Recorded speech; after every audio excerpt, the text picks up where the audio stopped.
What's going on, guys? Welcome to another episode of Tasty Tuesday on Tasty Gaming, the show where we talk about gaming news. My name's Seth. And I'm Chevy. And on this episode, it's kind of a slow week, so we're going to try and make it work. Quick reminder before we get into the news, make sure to play Lords of the Fallen and Journey, the two games that are being offered for free on PlayStation Plus. We'll be playing them throughout the month. Also, we'll be playing Diablo 3, if you want to join in on that too. We'll be talking about all three of these games at the end of the month. On Plus Club and the Taste Cast. Make sure to play those games, come back, see what we had to say about them, and let us know what you thought about them. But on to the news.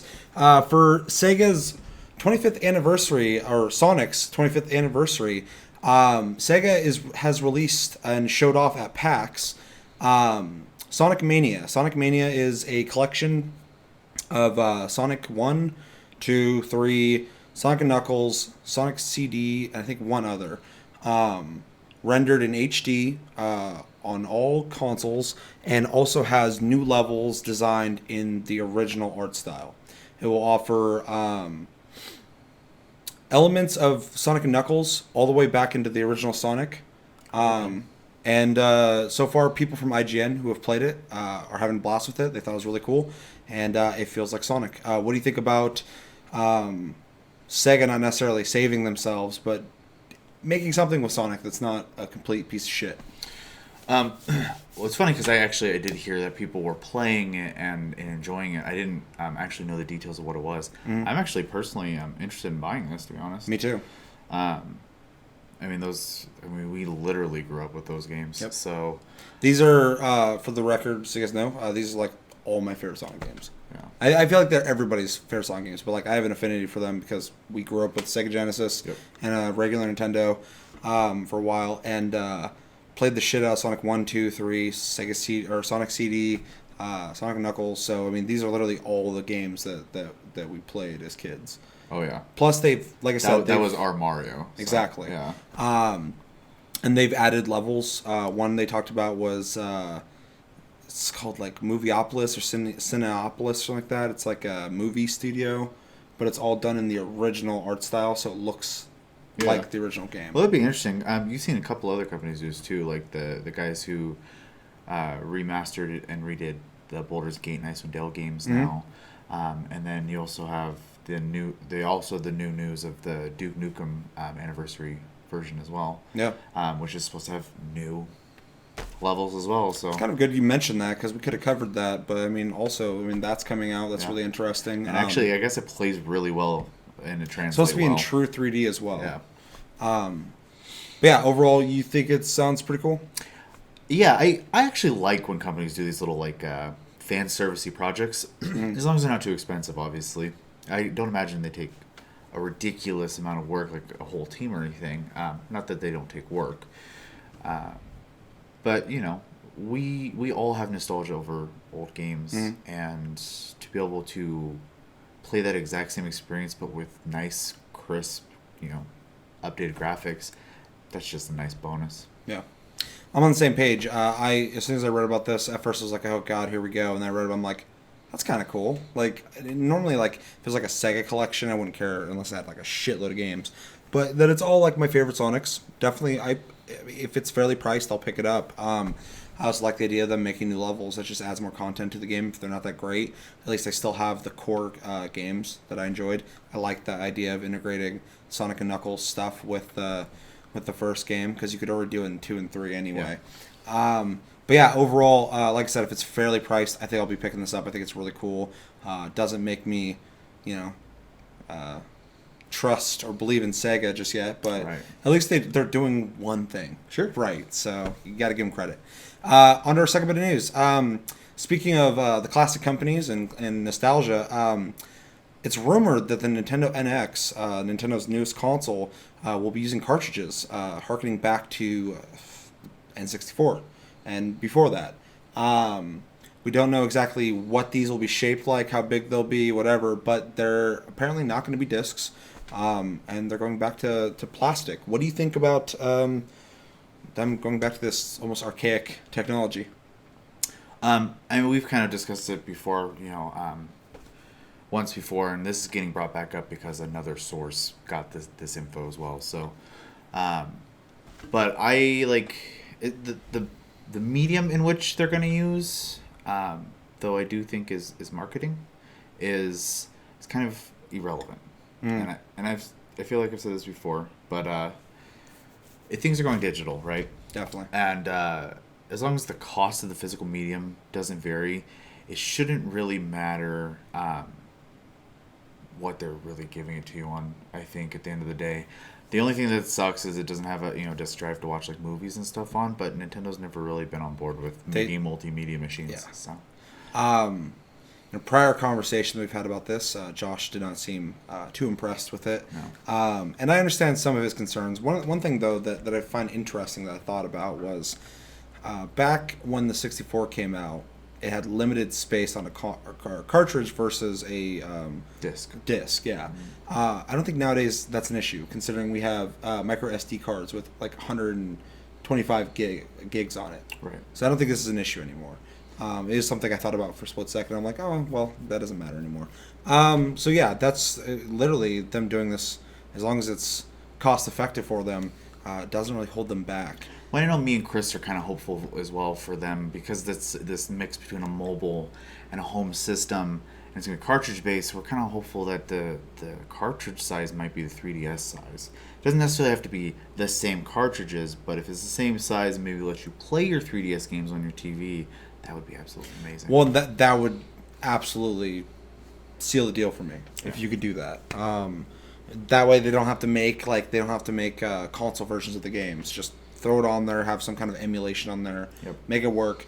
I'd buy the consoles in a second. Well, it's funny because they do that on the Wii U with Wii stuff already. It just launches essentially the operating system for the Wii instead of the Wii U. So yeah, they could do the same thing. That'd be fantastic if they did that. That'd be a great way, especially when you're hearing about the NX being this console / mobile gaming platform. Yeah. I mean, it almost makes sense. No, it'd be great. I think that they'd be missing a huge opportunity if they don't do it. Yeah, I literally think that alone will make or break this. Like, there is a lot of potential with this new console, and there's a lot of criticism towards it because of them abandoning their last console, blah, blah, blah, blah. But they have an opportunity to really dive into some really cool ideas, and I hope they do that. I do too. But overall, cartridges, not really a big deal. Yeah, it's such a weird thing, but it doesn't matter. So. Definitely. On to the third topic. So EVE Online, game that's been out forever now on PC, is a pay-to-play, or I should say was pay-to-play MMO, is now going free-to-play. They are essentially expanding what they have kind of now is their current trial model, except for it just won't end. You'll be able to log in, new or returning players, and have access to the entirety of the game, with the exception of skills and ships outside of the faction you choose. You could still pay the monthly fee for the game and have access to all the skills and all the ships, but otherwise that's all you're missing out on. I do want to also add a note here that this is one of those MMOs where you can actually pay for subscription by buying it in-game with in-game currency off other players. So potentially you don't actually have to spend your own money. Well, and the game was already, in that sense, kind of like a couple other, like Warframe, for instance, the in-game stuff you can trade and get the in-game or real money currency, kind of makes a free-to-play feeling already. So, off topic. It going free-to-play, I think is smart. The game's been around long enough now that the dedicated players are there already. This is a great incentive to get new blood in the game. You saw some guy on Reddit say like, oh, new people to blow up essentially. Yeah, it was kind of nice to see, because usually you see when people make changes to their games, the community gets defensive, and in this case, I saw a lot of positive, like, oh my god, yes, all the new blood, bring it in, type of thing. But it's also a very PvP centric game though, so it does make sense that they would want more people, because that's just more people to battle. So if you're part of the original community of an MMO and you're not getting fucked over by a free-to-play model, don't bitch, because the more people who are playing your game, the longer it's going to last. Yep. You want a fucking thriving community. I understand that you feel like you were there originally and you had this original package that you were playing, and now they might be getting something that you had to pay for. Like I said, as long as you're not getting fucked over by the free-to-play model, this is a good thing. And I feel like what you're saying with EVE, they're embracing it. More people, better. Gets the economy going. There's more people to play with. The game lasts longer. They're making more money because people are probably going to stick around who probably would have never even checked the game out. I've never played the game. I never wanted to buy it. I might check it out now. So that's the exact reason they should be doing it. Right. I think it's good overall. I think it's a smart idea, and it's smart that they're just going with the same thing. I almost feel like that trial thing was a test run for this. Well, and the other good thing about it too is, like, hypothetically, you hop in the game, you do a bunch of tasks to make money, and you want to learn some skills. You buy the Plex, which is the in-game item for subscriptions, and you buy enough of those to get through your skills that you want to learn. And you have your subscription turned on by activating those Plex that you bought with in-game currency, and you learn those skills, or you buy that ship. So yeah, you can very much do it. It's just going to be more work. If you want the easy way out, you pay them. Like, yeah, there's options. Yeah, you're not trapped. It's not a paywall, or there's not one. So overall, I think it's good. I think so too. All right, on the last bit of news. So CD Projekt Red recently posted a job position availability.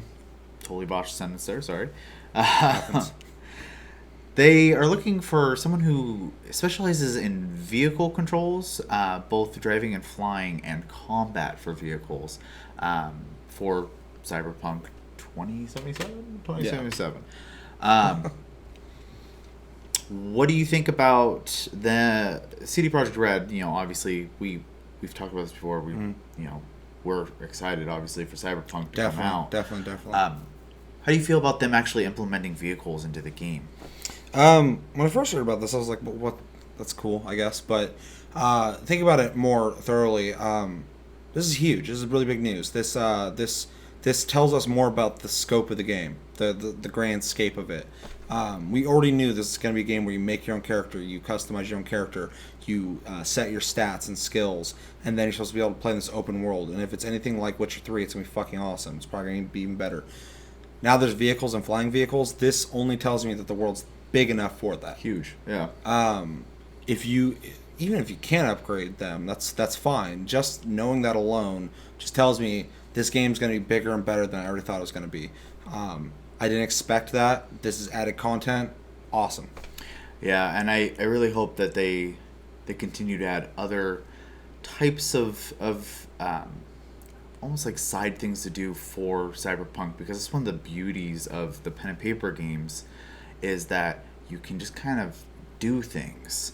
So I'm really hoping that on top of the vehicle stuff that they expand other systems as well. I think this is really exciting to see them taking this direction. If it's anything like Witcher 3, they're going to do that. Yeah. Witcher 3 is one of the only open world RPGs I've ever played in my life that has side quests that actually have interesting storyline arcs and characters and dialogue that make you give a shit about why you're going and investigating why a fucking ghost is haunting an old farm.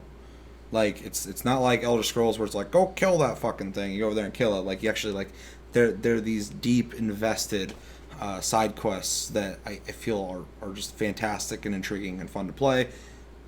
There's no way they're not going to bring that over into Cyberpunk 2077. So, yeah, I think you're going to get that. At least I fucking hope you will. Yeah. I'll be disappointed if we don't get that because they set the fucking bar.